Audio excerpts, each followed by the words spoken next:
Are you trying to decide between CorelDRAW and AutoCAD? You're not alone.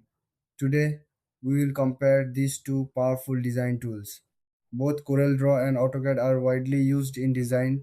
They help create visuals, drawings, and plans, but they serve different purposes. CorelDRAW is mainly for graphic design.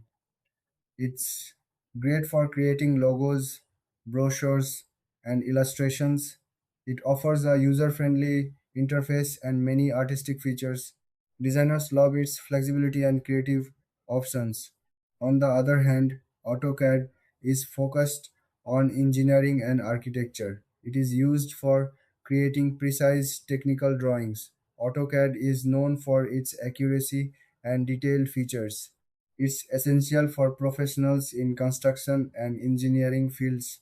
Now, let's look at the key differences. CorelDRAW is more about creativity, while AutoCAD is about precision. If you want to create art, go for CorelDRAW. If you need to draft building plans, AutoCAD is the way to go. When it comes to features, CorelDRAW has tools for vector illustration, photo editing, and typography. AutoCAD offers tools for 2D and 3D modeling, drafting, and annotations. Each tool has its strength depending on what you need. Pricing can vary. CorelDRAW often has a one time purchase option, while AutoCAD usually requires a subscription. This can affect your choice based on your budget. In the end, if you're a graphic designer, CorelDRAW is your best bet.